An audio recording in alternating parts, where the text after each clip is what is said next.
ضرب الله مثلا عبدا مملوكا لا يقدر على شيء ومن رزقناه منا رزقا حسنا فهو ينفق منه سرا وجهرا هل يستوون الحمد لله بل أكثرهم لا يعلمون وضرب الله مثلا الرجلين أحدهما أبكم لا يقدر على شيء وهو كل على مولاه أينما يوجهه لا يأتي بخير هل يستوي هو ومن يأمر بالعدل وهو على صراط مستقيم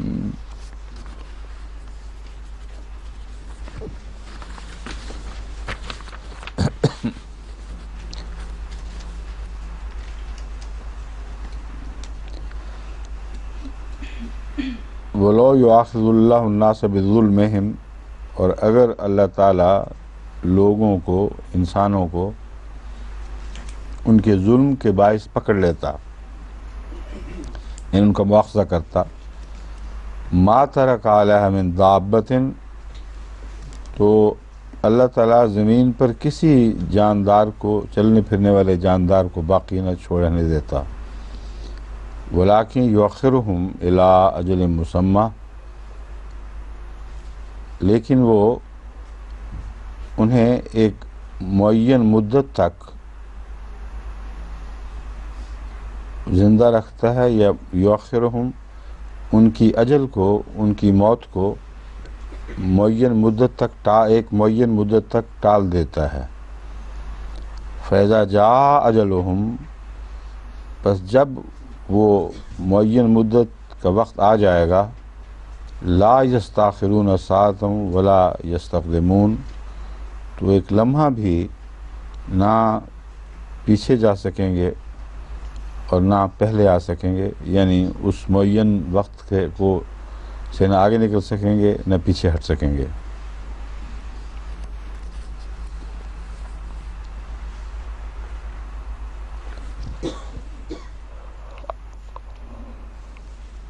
یؤاخذ اللہ الناس بظلمہم، لوگوں کو ان کے ظلم کے باعث خدا تعالیٰ پکڑتا نہیں، ان کو سزا نہیں دیتا، کیونکہ اگر خدا یہ فیصلہ اللہ تعالیٰ یہ فیصلہ فرماتا کہ لوگوں کو ان کے ظلم کی وجہ سے پکڑا جائے تو زمین پر کوئی جاندار باقی نہ رہنے دیتا۔ یہ کیا وجہ ہے؟ ظلم انسان کرے اور بھوکتے جاندار۔ یہ میں پہلے بھی کئی دفعہ سمجھا چکا ہوں، صرف پوچھنا چاہتا ہوں کہ یاد ہے یا بھول گئے ہیں کیا کہا تھا میں نے؟ یاد ہے آپ کو؟ بتائیں۔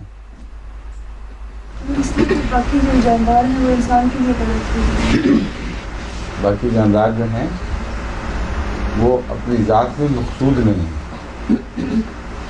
اور جو ایوولوشن کا نظریہ ہے اس کا جواب ہے اس میں اصل میں۔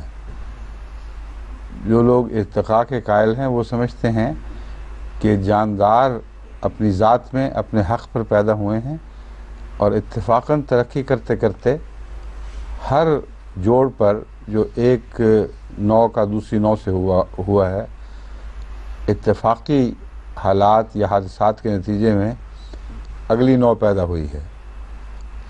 گویا ہر نوع اپنی ذات میں آنے کی حقدار تھی، اور بڑھتے بڑھتے ان اتفاقات کے نتیجے میں زندگی کا سفر ادنا سے اعلیٰ حالت کی طرف جاری رہا، یہاں تک کہ انسان پیدا ہو گیا۔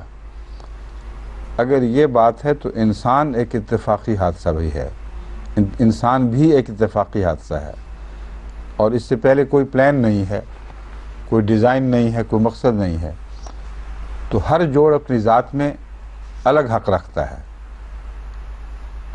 یہ ظلم ہوگا کہ ایک کی غلطی کی وجہ سے دوسرے کو بٹایا جائے، لیکن اگر مقصود انسان ہو اور یہ اس تک پہنچنے کی منازل ہوں، تو پھر اگر مقصود ناکام ہو جائے تو منازل بیکار ہو جائیں گی، اس لیے ان کا مٹانا ایک لازمی اور طبیعی چیز ہے۔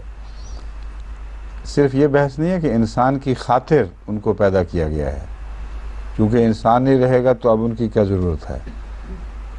سوال یہ ہے کہ اپنی ذات میں وہ پیدا کرنا مقصود نہیں تھی چیزیں۔ تبھی قرآن کریم میں اللہ تعالیٰ فرماتا ہے جب ہم نے خلیفہ بنانے کا فیصلہ کیا تو اصل مقصد صرف آدم کی پیدائش ہی نہیں بلکہ آدم کے بعد ترقی کر کے اس کا باخدا ہونا دراصل یہ آخری مقصود ہے۔ جب اس مقصد کو اس نے حاصل نہیں کیا اور بیکار گیا تو پہلی ساری چیزیں تو ذرائع تھیں وہ بے معنی ہو گئی ہیں، اس لیے ان کا مٹا دینا لازم ہے، اس میں کوئی ظلم کا سوال نہیں ہے۔ تو یہ بہت ہی گہرا جواب ہے اس کا ارتقائی نظریے اندھے ارتقاء کے قائلوں کے لیے، کہ ہرگز اندھا ارتقاء نہیں ہے، ایک بامقصد ارتقاء تھا۔ جو ابتدائی منازل تھیں وہ بھی اتفاقاً پیدا نہیں ہوئیں اور آخری بھی اتفاقاً پیدا نہیں ہوئی۔ آخری منزل کے لیے یہ رستہ تھا جس میں سے بہرحال زندگی کو گزرنا تھا، بس جب آخر فیل ہو گیا تو پچھلی ساری چیزیں بیکار گئیں۔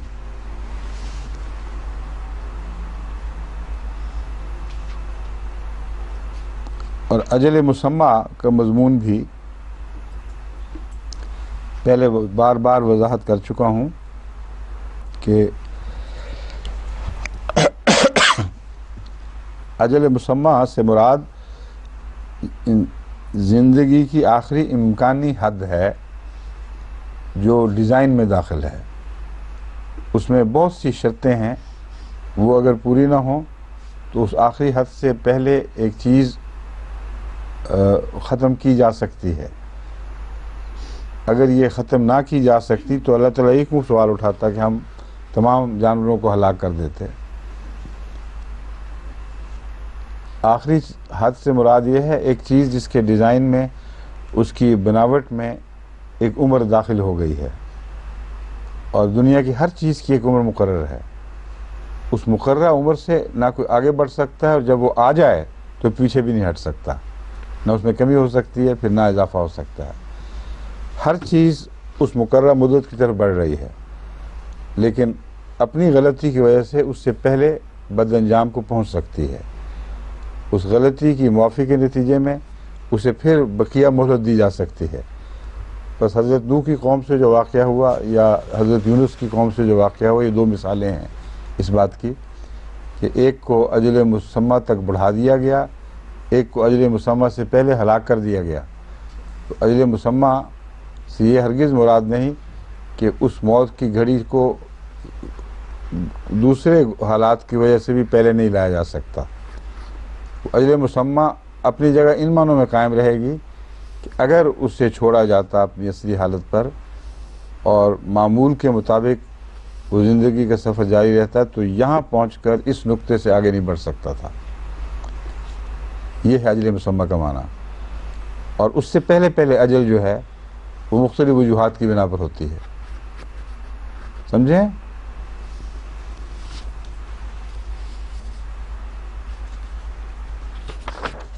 وَيَجْعَلُونَ لِلَّهِ مَا يَكْرَهُونَ وَتَصِفُ أَلْسِنَتُهُمُ الْكَذِبَ أَنَّ لَهُمُ الْحُسْنَى۔ اور یہ مشرکوں کا یہ حال ہے، یا مشرکوں کی بات ہو رہی ہے۔ یجعلون للہ ما یکرہون، جو اپنے لیے پسند نہیں کرتے یا جو پسند نہیں کرتے، ویسے ہی تو اپنے لیے کا لفظ نہیں ہے، ما یکرہون جو وہ پسند نہیں کرتے وہ اللہ کے لیے بنا دیتے ہیں۔ وتصف السنتہم الکذب، اور ان کی زبانیں جھوٹی باتیں بناتی ہیں۔ ان لہم الحسنی، کہ ان کے لیے بھلائی ہے، ان کے مقدر میں تو بھلائی ہے۔ لا جرم ان لہم النار، ہرگز کوئی شک نہیں کہ ان کے لیے آگ مقدر ہے۔ وانہم مفرطون، اور وہ اس میں بے یار و مددگار چھوڑ دیے جائیں گے۔ مفرط ایسے شخص کو کہتے ہیں جس کا کوئی ساتھی نہ رہے، کوئی مددگار نہ رہے۔ تاللہ لقد ارسلنا الی امم من قبلک، اللہ کی قسم ہم نے اس سے پہلے امتوں کی طرف، تجھ سے پہلے، من قبل کا امتوں کی طرف رسول بھیجے. ارسلنا کے بعد رسول کا لفظ نہیں آیا، مگر ارسلنا میں چونکہ رسالت کا مضمون شامل ہے اس لیے اس کے ترجمے میں رسول شامل کیا جائے گا. ارسلنا مطلب ہم نے بھیجے. کون بھیجے؟ رسول بھیجے. تاللہ ہے، خدا کی قسم، اللہ کی قسم، ہم نے اس سے پہلے امتوں کی طرف رسول بھیجے. تجھ سے پہلے، اس سے پہلے نہیں، تجھ سے پہلے، قبلے کا، من قبلک. فزین لہم الشیطان اعمالہم، تو شیطان نے ان امتوں کو جن کی طرف رسول بھیجے گئے تھے ان کے اعمال خوبصورت کر کے دکھائے. فَهُوَ وَلِيُّهُمُ الْيَوْمَ، بس آج کے دن بھی وہی ان کا ولی ہوگا جو خود بے اختیار ہے. وَلَهُمْ عَذَابٌ عَلِيمٌ، اور ان کے لیے دردناک عذاب مقدر ہے، یا ہونے دردناک عذاب ہے. بس خالی لفظ ہے، بھائی جب اردو میں پڑھتے ہیں دردناک عذاب ہے تو اس میں بیچ میں ایک لفظ داخل کرنا پڑتا ہے. ان کے لیے دردناک عذاب مقدر ہے، ان کے لیے دردناک عذاب لکھا ہوا ہے. وَمَا أَنزَلْنَا عَلَيْكَ الْكِتَابَ إِلَّا لِتُبَيِّنَ لَهُمُ الَّذِي اخْتَلَفُوا فِيهِ، اور ہم نے تیری طرف نہیں اتاری کتاب. وَمَا أَنزَلْنَا، ہم نے نہیں اتاری، علیکا تجھ پر، الکتاب یہ کتاب، إِلَّا لِتُبَيِّنَ لَهُمُ الَّذِي اخْتَلَفُوا فِيهِ، مگر اس غرض سے کہ تاکہ تو ان پر وہ باتیں کھول دے جن میں وہ اختلاف کرتے ہیں.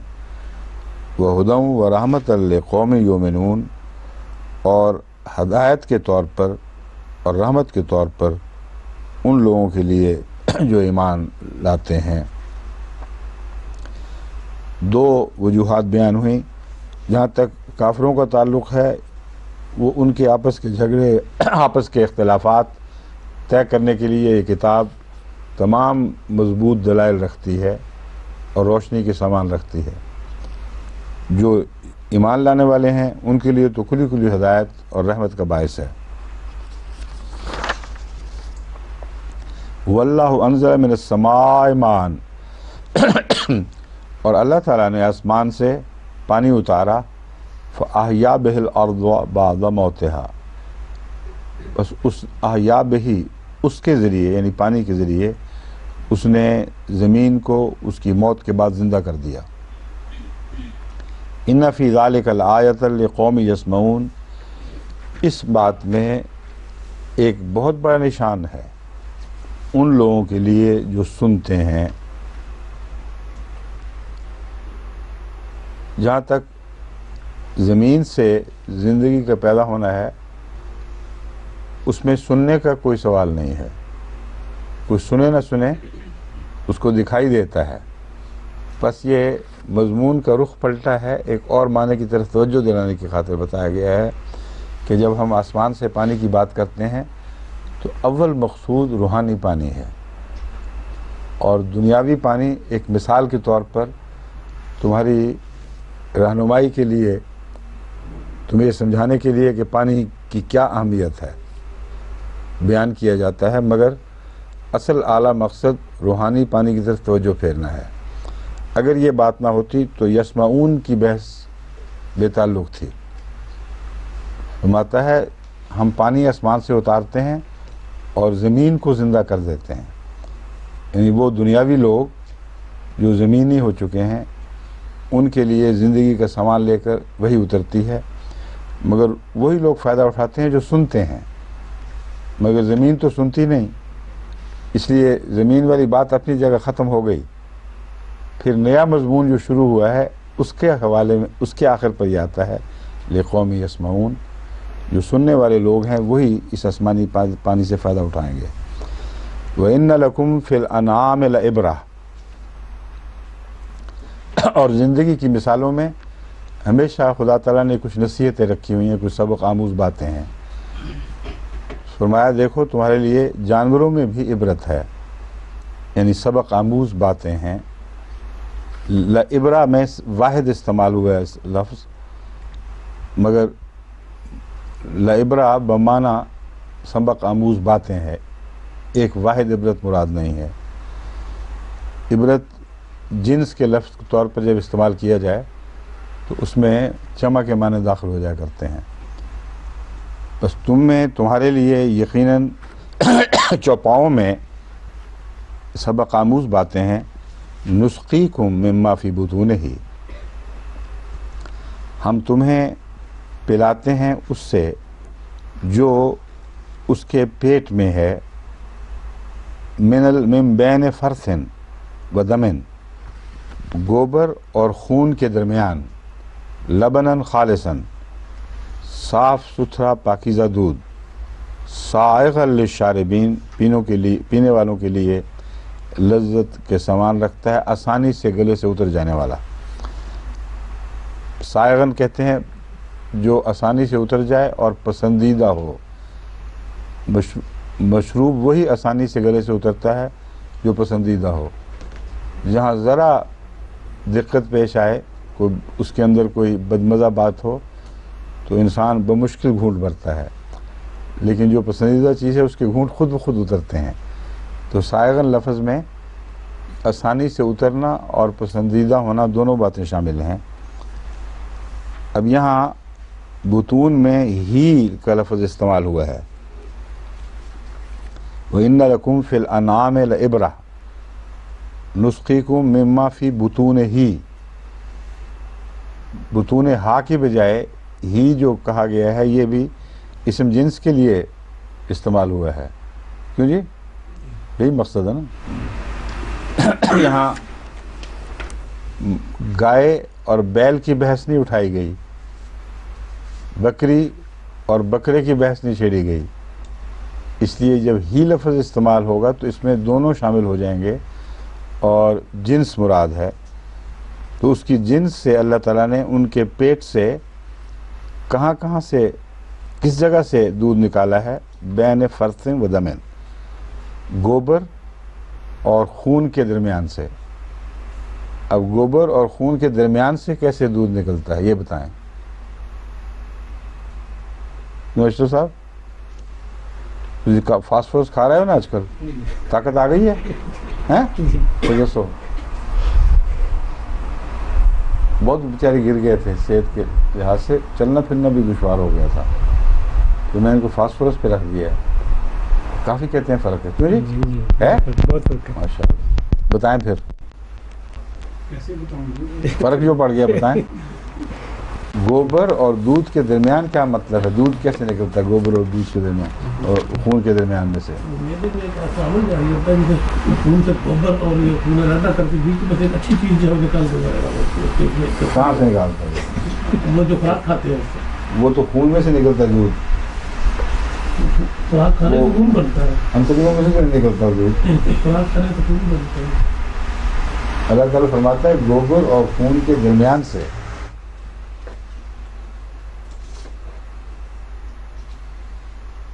اب بتائیں کیوں جی؟ امام صاحب کچھ مسکرا رہے ہیں، کچھ ہے بات؟ اگر آپ نے نہ بتایا تو آپ کی بیگم صاحب بتا دیں گی، پھر نہ کہنا کچھ شرمندگی ہوئی مجھے۔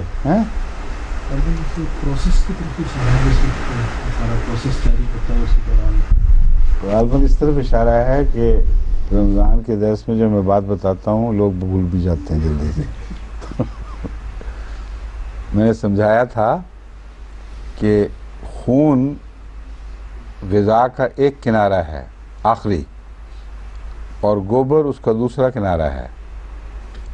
گوبر ویسٹ ہے، لیکن دودھ جو ہے وہ آخری مقصود نہیں، کیونکہ دودھ سے خون بنتا ہے۔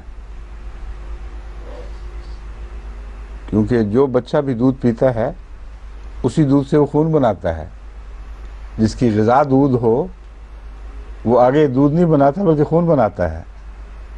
تو اس کا مطلب یہ ہے کہ خون آخری مقصود ہے جس سے تمام زندگی کی توانائی حاصل ہوتی ہے، بدن کی ہر چیز خون سے پیدا ہوتی ہے، اور دودھ اس ابتدائی غذائی حالت کا نام ہے جو خون بنانے کے لیے خدا تعالیٰ نے مقدر فرمائی ہے۔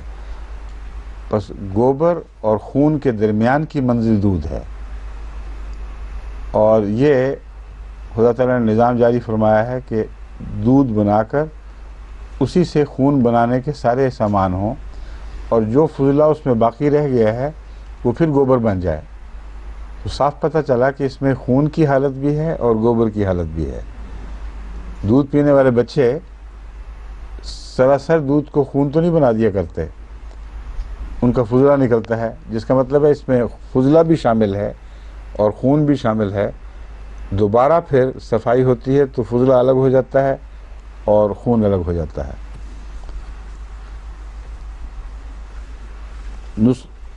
من بین فرث و دمن، ان دونوں کے درمیانی حالت کا نام دودھ ہے.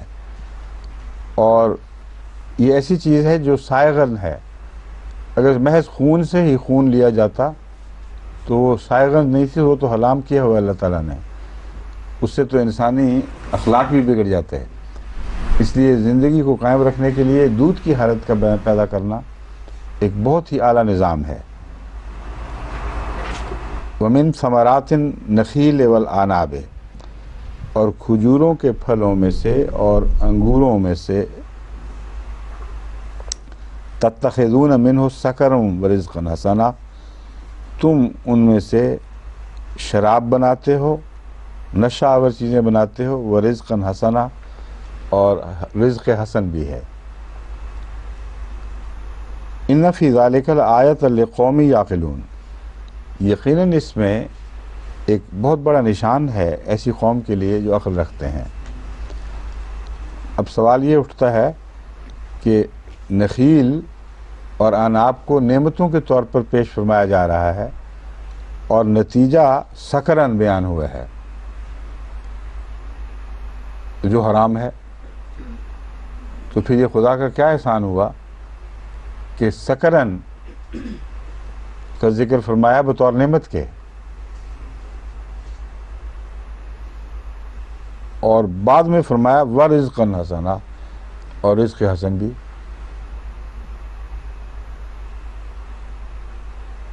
کیوں جی؟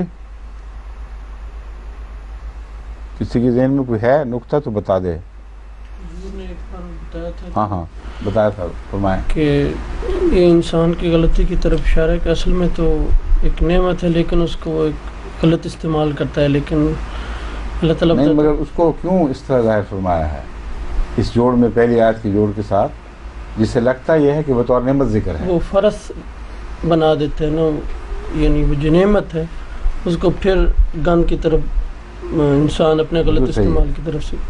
یہ جوڑ ہے اس کا، درست ہے یہ بات. یعنی پہلے ذکر فرما رہا ہے اللہ تعالیٰ نے دودھ کو نکالا ہے فرس اور خون کے درمیان سے، اور فرس اور خون دو اصل کنارے ہیں. تو جو شخص غذا کا فرس والا حصہ استعمال کرنے کو پسند کرے اور جو اعلیٰ چیز ہے دودھ یا خون اس کی بجائے فرس کی طرف متوجہ ہو تو یہ اس کا قصور ہے، مگر ہوتے ہیں لوگ. اور دوسری حکمت یہ ہے کہ انگوروں کا سب سے زیادہ استعمال شراب بنانے میں ہے، کھانے میں بہت کم ہے. ساری دنیا کی انڈسٹری جو ہے وہ، اور اس زمانے میں جب اربوں ارب تھے اس وقت کھجور بھی اگرچہ غالب طور پر تو نہیں مگر بڑی حد تک شراب بنانے میں کام آتے تھے. اور اب ہمیں علم نہیں ہے کہ کس حد تک کھجور سے شراب بنائی جاتی تھی، کیا وہ غالب حصہ تھا اس کے استعمال کا یا کم تھا. مگر عنب کے متعلق تو ہم یقیناً جانتے ہیں کہ آج کل دنیا میں کھجوروں سے انگوروں سے جو شراب بنائی جاتی ہے وہ اس سے بہت زیادہ ہے جو کھانے کے طور پر استعمال ہوتا ہے. تو اللہ تعالیٰ نے تو بنایا تھا اس غرض سے کہ وہ انگوروں کے طور پر استعمال ہو، کھجوروں کے طور پر استعمال ہو. لیکن انسان جو گندگی کی طرف مائل ہوتا ہے وہ اس سے شراب زیادہ بناتا ہے اور پہلے بناتا ہے اور کھانے کے طور پر بھی استعمال کرتا ہے. تو جو صاحب عقل لوگوں کے لیے نشان ہے وہ یہ ہے کہ خدا تعالیٰ نے جن مقاصد کے لیے نعمتیں عطا فرمائی ہیں ان کا اعلیٰ استعمال کرو، ان کا گندہ استعمال نہ کرو، کیونکہ ہر نعمت میں فرض بھی داخل ہے.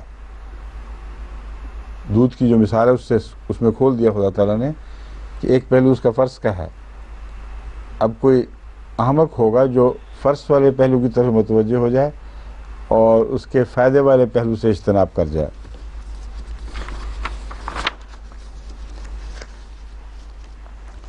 لیکن مکھی ایسی نہیں. مکھی اس کی اچھی چیزیں چنتی ہے.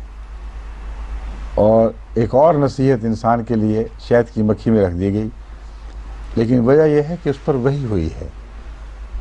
بس وہ لوگ جو وحی کی نعمت سے مالا مال ہوں، ان کی صلاحیتیں روشن ہو جائیں، وہ فرض کی طرف کبھی نہیں جھکیں گے، بلکہ ہر غذا کے اعلیٰ پہلو کی طرف جائیں گے.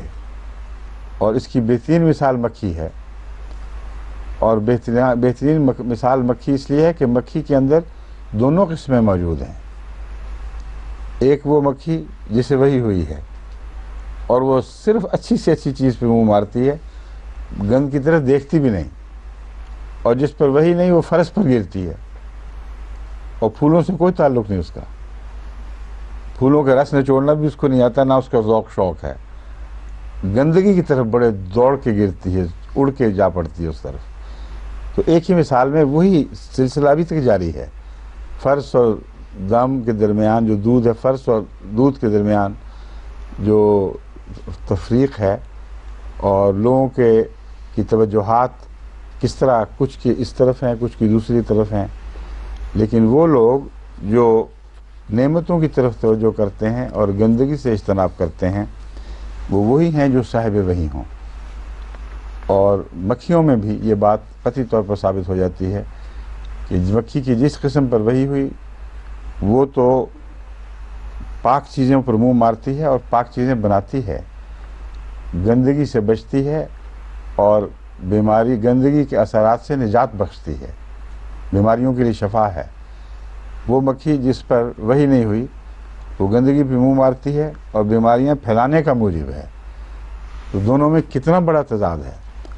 بس وہ دنیا دار لوگ جو خدا کی نعمتوں کے غلط استعمال کرتے ہیں، جو دودھ کی بجائے شراب پر جھکتے ہیں یا پھلوں کی بجائے شراب کی طرف توجہ کرتے ہیں، ان کے دنیا کے معاملات بھی گندگی میں منہ مارنے کے مشابہ ہیں. ان کے سارا نظام بگڑ جاتا ہے اور بیمار ہو جاتے ہیں وہ.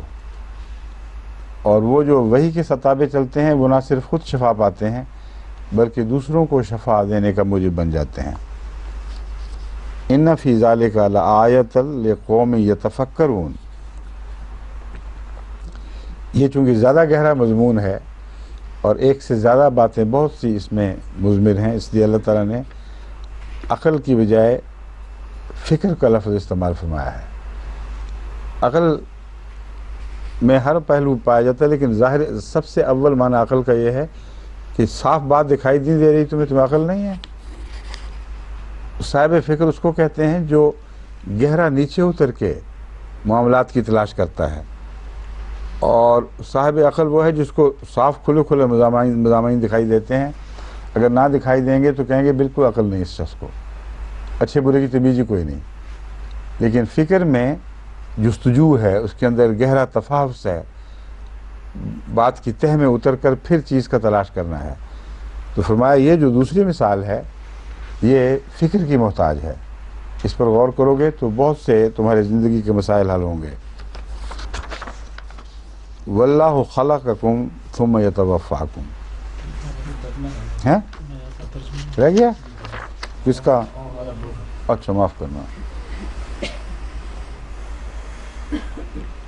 وَأَوْحَىٰ رَبُّكَ إِلَى النَّحْلِ. اور تیرے رب نے، تفصیل تو بیان کر چکا ہوں، اب ترجمہ آنے والا تھا. تیرے رب نے وہی فرمائی نحل کی طرف، یعنی شہد کی مکھی کی طرف، ان اتخذی من الجبال بیوتا، کہ تو پہاڑوں پر گھر بنا، اور من الشجر، اور درختوں پر، ومما یارشون، اور اس چیز پر جو وہ اونچا اٹھاتے ہیں. تو اس میں رفعت کا مضمون پایا جاتا ہے. وہ اپنا گھر بھی زمین سے بالا بناتی ہے اور پاکیزہ اور صاف ستھری جگہوں پہ بناتی ہے. تو صاحب وحی کے گھروں کا کی رفت جو ہے، جو قرآن کریم میں مومنوں کے گھروں کے تعلق میں بیان فرمائی گئی کہ ان کے بالا گھر ہیں جو دور سے دکھائی دینے والے ہیں، یہ وہی مضمون ہے۔ وہ میں نے یارشون بیلیں جو چڑھاتے ہیں، ثم کلی من کل ثمرات ہے، پھر ہر پھل میں سے کچھ نہ کچھ کھا، فصلوں کی سبل رب کے ذلولا، اور تیرے اپنے رب کے راہوں پر یا اپنے رب کی راہوں پر کمال انکساری کے ساتھ چلتی رہ، اس پر انہی راہوں پر روانہ رہ ہمیشہ۔ اس کے نتیجے میں کیا ہوگا؟ یخرج من بطونہا شراب، اس کے نتیجے میں ان کے پیٹوں سے شراب نکلتی ہے، یعنی ایک ایسا پانی، ایسا محلول جسے پیا جاتا ہے، مختلف الوانہ، اس کے رنگ الگ الگ ہیں، فیہ شفاء للناس، اور اس میں بنی نوع انسان کے لیے شفا کے سامان ہے۔ ان فی ذالک لآیۃ لقوم یتفکرون، اس میں ان لوگوں کے لیے جو صاحب فکر ہیں بہت سے نشانات ہیں۔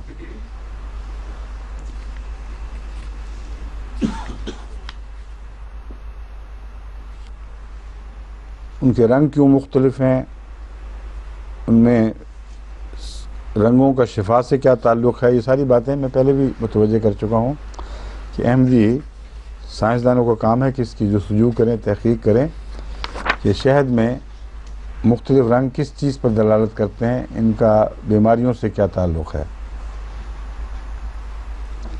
واللہ خلقکم ثم یتوفاکم، اور اللہ تعالیٰ تمہیں پیدا فرماتا ہے پھر تمہیں وفات دے گا۔ وَمِنْكُمْ مَنْ يُرَدُّ إِلَىٰ أَرْضِ الْعُمُرِ، اور تم میں سے وہ بھی ہیں جنہیں ارض العمر کی طرف لوٹا دیا جائے گا، یعنی ایسی عمر جس میں انسان حواس کھو بیٹھتا ہے، اور جب اس کے اعضاء انحطاط پذیر ہو جاتے ہیں، ان میں ایک انحطاط اور کمزوری واقع ہو جائے اور ہونی شروع ہو جائے، یہاں تک کہ پھر وہ حواس بھی اس کے کیا کہتے ہیں مخبوط الحواس ہو جائے، مختل ہو جائیں۔ مختل تو زیادہ اور قسم کے ہیں، اس کے حواس میں بھی توازن نہ رہے باقی، اور توانائی نہ رہے، نظر کمزور، قوت شامہ کمزور، قوت سامعہ کمزور، تو تمام وہ چیزیں جو زندگی کا نشان ہیں وہ موت کی طرف مائل ہو جائیں، خود ابھی زندہ ہو اور یہ صلاحیتیں مر رہی ہوں، یہاں تک کہ وہ بیچارہ خام خواہ ڈھانچہ سا رہ جائے۔ وہ کون سا شعر ہے فائزہ؟ اب ہم بھی جانے والے ہیں، سامان تو گیا ہے، تاب و تواں، ہوش و حواس تاب و تواں جا چکے ہیں سب، یہ انشاء کا ہے، کہتا ہے ہوش و حواس تاب و تواں، ہوش، حواس، طاقت اور توانائی جا چکے ہیں سب، اب ہم بھی جانے والے ہیں، سامان تو گیا، ٹانگا کھڑا ہے باہر ہے۔ اور کیسا خوبصورت نقشہ کھینچا ہے اس زمانے کا، قادیے میں بھی اس سے ہوا کرتا تھا، جب چلتے تھے نا تو سامان باندھ رہے ہیں، ٹانگوں پہ لگ گیا کہ جی سامان لگ گیا، آ جاؤ اب تم بھی۔ تو وہی مضمون ہے جو اللہ تعالیٰ نے بیان فرمایا، اس کو اپنے رنگ میں انشاء نے بھی بیان کیا ہے، ایک فطری مضمون ہے۔ ہاں اچھا، کسی کا ہوگا، کسی نے کیا ہے ایسی حرکت ہے۔ انشاء چونکہ زندہ دل ہے، کافی شرارتی، اس لیے میرا خیال تھا اس نے کیا ہوگا۔ کسی اور کا ہے۔ کون ہے وہ؟ ذوق کا ہے یا سودا، ذوق کا یا سودا میں دونوں میں سے کسی کا ہے۔ اچھا جی، قادی علی نے مجھے بتایا تھا کہ آپ کو وہ بھی نہیں پتا، پھر کیا فرق پڑا؟ یا تو پکا پتا ہوتا نا، جی، اور غالباً ان کا بھی نہیں ہے۔ یاد ہے مومن کا ہے، یا اگر کلاسیکل شاعروں میں سے ہے تو پھر وہ ہیں شاہ یاد نہیں. چیک کرنا وہاں پڑھا ہوگا, میری چھوٹی چھوٹی کتابیں ہیں ان میں لکھا ہوگا کہیں. تو شاعر بے تعلق ہے, اس میں اصل مضمون ہے. مضمون بہت اچھا بیان کر گیا کہ ہوش و حواس تاب و تواں جا چکے ہیں سب, اب ہم بھی جانے والے ہیں, سامان تو گیا. ہیں کیا میں پڑھا ہوا سامان ٹانگیں گئی.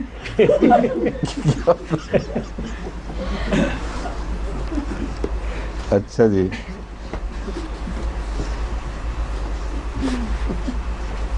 لکھے لا یعلم بعد علم شیئا, وہی مضمون ہے حواس کے جانے کا, تاکہ علم حاصل کرنے کے باوجود علم کھونا شروع کر دے, اپنی انتہا سے مائل بتنزل ہو جائے اور جو کچھ اس نے پایا تھا وہ کھونا شروع کر دے. یہ حالت ہو جائے تو ارذل العمر کہلاتی ہے. پھر وہ یعنی جب یہ حالت اپنی انتہا کو پہنچ جائے تو اسے ارذل العمر کہتے ہیں. ان اللہ علیم قدیر, اللہ تعالیٰ یقیناً صاحب علم ہے, یعنی اس کا علم ہمیشہ رہنے والا ہے, اس کا علم کبھی زائل نہیں ہوتا. اور قدیر اور صاحب قدرت بھی ہے, اس کی توانائی بھی نہیں جاتی. واللہ فضل بعضکم علی بعض فی الرزق, مختلف قسم کے رزقوں کا بیان تھا. فرمایا اللہ تعالیٰ نے تم میں سے بعض کو بعض پر رزق کے اعتبار سے فضیلت بخشی ہے. فَمَا الَّذِينَ فُضِّلُوا بِرَادِّ رِزْقِهِمْ عَلَى مَا مَلَكَتْ أَيْمَانُهُمْ, بس وہ لوگ جنہیں رزق کی فضیلت عطا فرمائی گئی, کیا وہ ان کو جو ان کے ماتحت ہوں یا ان کے غلام ہوں ان کو وہ رزق دیں گے یا ان کی طرف رزق لوٹا دیں گے؟ فَهُمْ فِيهِ سَوَاءٌ, اس حد تک کہ گویا وہ بالکل برابر ہو جائیں. یعنی کمیونزم کا جو کانسیپٹ ہے اس کا رد ہے کہ تم جو مرضی کوشش کر لو, انسانی فطرت کے خلاف ہے. یہ ناممکن ہے کہ انسان اپنے رزق میں دوسروں کو برابر کا شریک کر سکے. اب یہ ایسا حتمی اعلان ہے جس کی سچائی ابھی ہم نے آنکھوں سے دیکھ لی ہے. اشتراکی نظام اپنے پورے عروج پر آ کر بھی یہ بات نہ پیدا کر سکا. ان کے بڑوں کے ہاتھ میں جو طاقت تھی, انہوں نے اپنے لیے بہت زیادہ رزق اکٹھا کیا ان کے مقابل پر جن کے نام پر انہیں طاقت بخشی گئی. تو فطرت انسانی کے خلاف کوئی دنیا کی کوشش کامیاب نہیں ہو سکتی, اس نے ضرور ناکام ہونا تھا. اور دیکھیں چیلنج ہے بڑا پرانا اس زمانے کا, کبھی بھی نہیں ہوگا ایسا. افبنعمت اللہ یجحدون, بس کیا وہ اللہ کی نعمت کا انکار کرتے ہیں؟ واللہ جعل لکم من انفسکم ازواجا وجعل لکم من ازواجکم بنین وحفظا, اور اللہ نے تمہارے لیے تمہارے اپنی جنس سے جوڑے بنائے. وجعل لکم من ازواجکم, اور تمہارے لیے بنائے تمہارے جوڑوں میں سے بنینا وحفظا. اس کا ترجمہ بنین کا عموماً بیٹے اور حفظہ کا مطلب پوتے کیا جاتا ہے, مگر کیا عورتیں نہیں پیدا کی اللہ تعالیٰ نے؟ اور جب ازواج پیدا ہوئے ہیں, اور ازواج دونوں طرف برابر لگتا ہے, مرد کی طرف بھی اور عورت کی طرف بھی, تو ان کا ذکر غائب کیسے ہو گیا؟ اصل میں یا بنی آدم جب اللہ تعالیٰ فرماتا ہے تو اس میں لازماً لڑکیاں بھی شامل ہوتی ہیں, عورتیں اور مرد دونوں شامل ہوتے ہیں. تو ترجمہ کرنے والے عموماً صرف ایک کر دیتے ہیں, اور ان کو تو شاید ذہن میں ہو کہ کیا مراد ہے, لیکن جو ترجمہ پڑھنے والے ہیں باہر دوسرے لوگ, ان کو دھوکہ لگ جاتا ہے اور وہ اعتراض کرتے ہیں کہ اللہ تعالیٰ صرف مردوں کی بات کرتا ہے. ایک یہودی عالم نے ایک کتاب لکھی ہے عرب مائنڈ, اس میں اس نے ان آیتوں کے حوالے سے بھی بات کی ہے کہ ان کا خدا بھی صرف مردوں کی بات کرتا ہے. تو عربوں کو جو بیٹوں کی عربوں کے دلوں میں جو بیٹوں کی اہمیت اور لڑکیاں بالکل بے معنی ہو گئی ہیں ان کے لیے, یہ اس کی وجہ یہ ہے کہ تعلیم ہی ان کی یہ ہے. وہ غلط ترجمہ کرنے والوں کی وجہ سے لوگ دھوکہ بھی کھا جاتے ہیں بعض جانتے ہوئے بھی دھوکہ دیتے ہیں کھانے کی بجائے۔ تو یہاں لفظ اصل حقیقت یہ ہے بنین سے مراد اولاد ہے، اور حفدتاً سے مراد صرف پوتے نہیں بلکہ دوسری نسل کی اولاد۔ یعنی مراد یہ ہے کہ اولاد ہی پیدا نہیں کی بلکہ اولاد کے جاری رکھنے کے سامان عطا فرمائے ہیں۔ جب ایک نسل سے اگلی نسل بڑھتی ہے تو اس کے اندر جو صلاحیت ہے بڑھنے کی اور آئندہ اپنے جنس کو آگے بھیجنے کی، اس کی طرف اشارہ ہے۔ وَرَزَقَكُم مِّنَ الطَّيِّبَاتِ، اور تمہیں طیبات میں سے رزق عطا فرمایا۔ أَفَبِالْبَاطِلِ يُؤْمِنُونَ وَبِنِعْمَتِ اللَّهِ هُمْ يَكْفُرُونَ، بس کیا وہ باطل پر ایمان لے آئیں گے اور اللہ کی نعمت کا انکار کریں گے؟ اب باطل اور نعمت میں فرق وہی ہے جو شکر اور عنب میں ہے، جو دودھ اور فضلے میں ہے، جو پہلے بیان ہو چکا ہے۔ تو کچھ لوگ ایسے ہیں جو باطل اختیار کر لیتے ہیں اور اعلیٰ مقاصد جن کی خاطر کوئی چیز پیدا کی جاتی ہے ان کو نظر انداز کر دیتے ہیں۔ وَيَعْبُدُونَ مِن دُونِ اللَّهِ مَا لَا يَمْلِكُ لَهُمْ رِزْقًا مِنَ السَّمَاوَاتِ وَالْأَرْضِ، اور سارا جھگڑا ہی رزق کا چل رہا ہے، اس کا صحیح استعمال کریں یا غلط استعمال کریں۔ رزق کی خاطر جیتے ہیں لیکن عبادت اس کی کرتے ہیں جو رزق نہیں دیتا۔ عجیب بیوقوفی کی حد ہے اور ناشکری کی۔ رزق ان کی زندگی کا اعلیٰ مقصد ہے، رزق پر اتنے حریص ہیں کہ اس کو کسی میں شریک نہیں کر سکتے کسی کو اس میں، اور جو رزق دیتا ہے اس کے شریک بنا دیتے ہیں۔ بہت زبردست دلیل ہے شرک کے خلاف، اور ان کی حماقت کو اس سے زیادہ ظاہر خوبصورت الفاظ میں نہیں کیا جا سکتا۔ عجیب پاگل قوم ہے، خود رزق کی خاطر جیتے مرتے برا حال، اور جانتے ہیں کہ ایک قانون قدرت خدا کا جو ہے اس کے سوا رزق نہیں ملتا ان کو۔ عبادت اس کی، وہ مرغی کے متعلق کیا کہتے ہیں، انڈے کہیں اور کیا چیز کڑ ایک دوسرا ہے بیٹھے کہیں اور انڈے کہیں۔ تو یہ بیٹھوں والا مضمون ہے کہ بیٹھوں پہ گرتے ہیں ویسے، لیکن انڈے کہیں اور رہ جاتے ہیں۔ مگر بیوقوفی کی بھی حد ہے، جس سے رزق پاتے ہیں اصل تو یہ مراد ہے، اس کو چھوڑ کر جس سے نہیں پاتے اس کی عبادت کرتے ہیں۔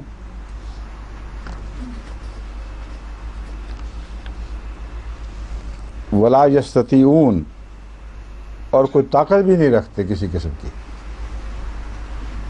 جو کچھ ان کے پاس سے نکل جائے اسے وہ عطا نہیں کر سکتے۔ فلا تضربوا للہ الامثال ان اللہ یعلم وانتم لا تعلمون، بس اللہ پر باتیں نہ بناؤ، اس کی مثالیں نہ دو۔ تم اللہ کے لیے جو مثالیں بیان کرتے ہو تمہیں علم بھی کچھ نہیں، اللہ جانتا ہے اور تم کچھ نہیں جانتے۔ اب مثال اللہ کیا بیان فرماتا ہے؟ جب اللہ نے فرمایا ہم مثال دے سکتے ہیں تم نہیں دے سکتے، تو یہ دی ہے ضرب اللہ مثلا عبدا مملوکا لا یقدر علی شیء۔ اللہ تعالیٰ ایک ایسے غلام کی مثال دیتا ہے جو کسی کی ملکیت ہو، لا یقدر علی شیء، کسی چیز پر بھی قدرت نہ رکھتا ہو۔ یہاں غلام تو ہوتا ہی وہ ہے جو ملکیت ہے، مگر مملوکن میں اس کا جائیداد کی طرح مملوک یعنی عبد ہونا نمایاں کر کے پیش فرمایا گیا ہے۔ یعنی اس نے وہ کون سی جائیداد رکھ سکتا ہے جو خود جائیداد ہو؟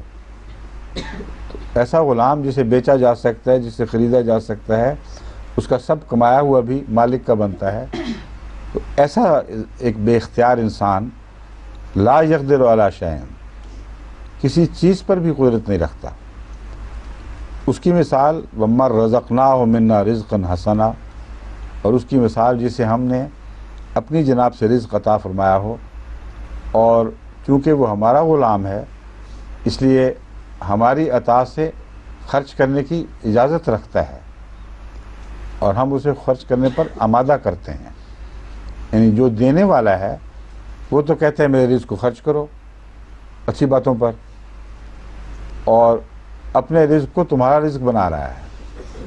یہ ہے مضمون جو دنیا والے کے مقابل پر ہی آتا ہے. وہ لوگ ایسے ہیں ان کو رزق خدا دیتا ہے لیکن وہ غلام ہو جاتے ہیں کسی اور کے, اور جب دنیا کے غلام ہوتے ہیں تو رزق اچھی جگہ خرچ کرنے کی توفیق ہی نہیں رہتی ان کو. یہاں اصل معنی مملوک کا دنیا اور شیطان کی غلامی ہے. بس جو لوگ دنیا کی زندگی کے غلام ہو جائیں, شیطان کے غلام ہو جائیں, اس رزق کے غلام ہو جائیں جو خدا نے ان کو دیا تھا بطور مالک کے, ان کو ملکیت کے حقوق عطا فرمائے ساتھ, اور وہ اس کے غلام بن گئے, تو وہ بیچارے خرچ کہاں کریں گے اس کو. اس لیے ان لوگوں کی بھلائی پر خرچ کی توفیق کم ہوتی چلی جاتی ہے. یکسر نہیں مٹتی, مگر ایسے بھی ان میں ہیں جو کلیتاً اس رزق کے صحیح استعمال سے بالکل بے اختیار ہو جاتے ہیں. ان کو طاقت ہی نہیں رہتی کہ صحیح استعمال کر سکیں یا خدا کی راہ میں خرچ کر سکیں. اس کی مثال اور اس کی دیکھو جو جسے ہم نے رزق عطا فرمایا, اور پھر رزق بھی وہ جو حسن ہے, اعلیٰ درجے کا رزق, جیسے شہد کی مکھی کو رزق حسن عطا ہوا ہے. فَهُوَ يُنْفِقُ مِنْهُ سِرًّا وَجَهْرًا, اور وہ اس سے چھپ چھپ کر بھی خرچ کرتا ہے, اور کھلے عام بندوں کھلے عام بھی خرچ کرتا ہے. هل يستوون, کیا یہ دو برابر ہو سکتے ہیں؟ الحمدللہ, سب تعریف اللہ ہی کے لیے ہے. بل اکثرهم لا يعلمون, مگر ان میں سے اکثر وہ ہیں جو نہیں جانتے, اکثر ایسے ہیں جو نہیں جانتے. وَضَرَبَ اللَّهُ مَثَلًا رَجُلَيْنِ, اور اس مثال کے علاوہ ایک اور مثال بھی اللہ تعالیٰ دیتا ہے. مثلا رجلین, دو آدمیوں کی مثال, احدہما ابکم لا یقدر علی شیء, ایک ان میں سے گونگا ہے, وہ کسی چیز پر بھی کوئی قدرت نہیں رکھتا. وہو کل علی مولاہ, اور اپنے مالک پر بھی ایک بوجھ ہے. اینما یوجہہ لا یات بخیر, جس طرف بھی وہ اس کا رخ پھیرے, اسے موڑے, جس طرف بھی اس کے وہ چلائے, لا یات بخیر, وہ بھلائی کے ساتھ واپس نہیں آئے گا, بھلائی لے کر واپس نہیں آئے گا. ایسا شخص جو گونگا اور بے وقوف ہو, اس کو اگر کام کے لیے بھجوایا جائے تو جہاں بھی بھیجا جائے گا وہ بری خبر ہی لائے گا. کبھی پیسے برباد کرائے گا, کبھی کچھ کرائے گا. بعض بیچارے نوکر ایسے ہوتے ہیں وہ عجیب و غریب حرکتیں کرتے ہیں, ان کے جب بھی کہیں کام ان سے لیں تو نقصان ہی کر کے آتے ہیں. ہمارے بھی ایک ایسے صاحب تھے, ہمارے جو ایک دفعہ احمد نگر کی سبزی زیادہ ہو گئی, میں نے ان سے کہا کہ دکانوں پہ جب بیچو گے تو وہ تو بہت تھوڑے دام دیں گے, کیونکہ سبزی کے دکاندار بہت تھوڑی قیمت دیتے ہیں. تو ایک سامنے فرش بچھا کے تو بیچ آؤ جا کے. سارا دن ہم نے مصیبت, کھانے وغیرہ بھی خود پکائے, سارے کام خود کیے, انتظار کے سبزی کی قیمت آئے تو 2.5 آنے کی ساری سبزی. اس نے کہا میں نے بھی سوچا کہ آج دیکھیں گے دکاندار کس طرح مقابلہ کرتے. جو کہہ رہے تھے نا 8 آنے, میں کہتا 1 پیسے میں لے جاؤ. تو سارا دن بیٹھ کے 2.5 آنے کا سودا کرایا. تو اور بھی اس قسم کے ہم نے دیکھے ہیں تجربے. تو اللہ تعالیٰ کیسی پیاری پیاری ایسی مثالیں پیاری ان معنوں میں کہ روزمرہ انسان کے تجربے میں آنے والی باتیں ہیں. کچھ لوگوں سے کام لو, جب کام لو بیوقوفی کا کام ہی کریں گے. تو فرمایا یہ لوگ جو خدا سے جاتے ہیں یہ دنیا کے بھی نہیں رہتے, اور ایسے ان میں سے ہیں جو جب بھی کام کرتے ہیں کسی کام پر اختیار کوئی نہیں, کوئی عقل, کوئی ہوش نہیں, وہ سارے کام بگاڑ دیتے ہیں. حل یستوی ہوا ومن یامر بالعدل, کیا یہ شخص اور وہ برابر ہو سکتا ہے جو عدل کا حکم دیتا ہے. وہ اعلیٰ صراط مستقیم, اور وہ سیدھے راستے پر قائم ہے. اب عدل کے حکم کا اس سے کیا تعلق ہے؟ کیوں جی؟ پہلی بات میں نے اس لیے کھولی تھی کہ آگے عدل آنے والا ہے.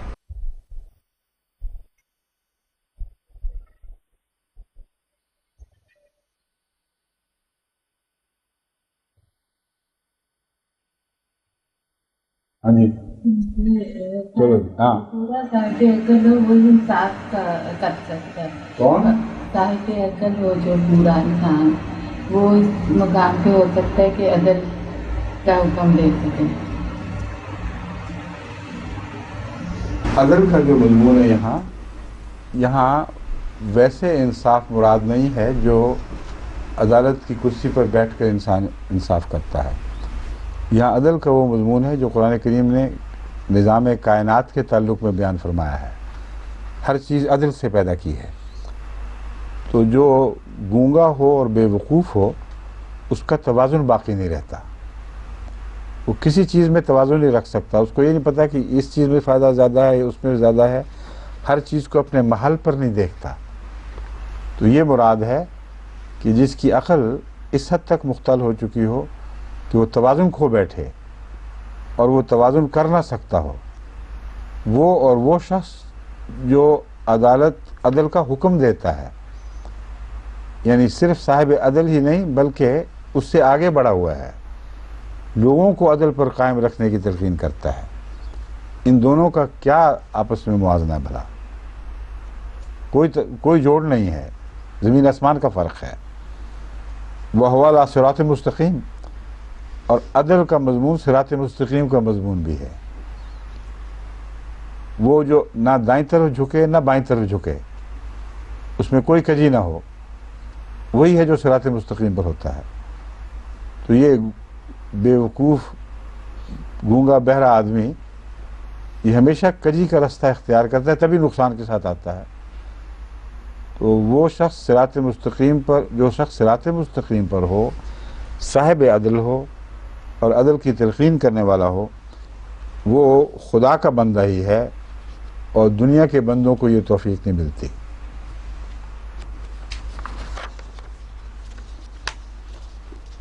اب وقت بھی ختم ہو گیا نا، اور جو تلاوت کی تھی وہ بھی مکمل ہو گئی. جزاک اللہ. باقی انشاءاللہ کل. آج تو اچھا اندازے کا پڑھا گیا ماشاءاللہ ہے. عدل ہو گیا ہے. اچھا موقع ہو گیا عدل میں. چلیں جی. تمہارا کام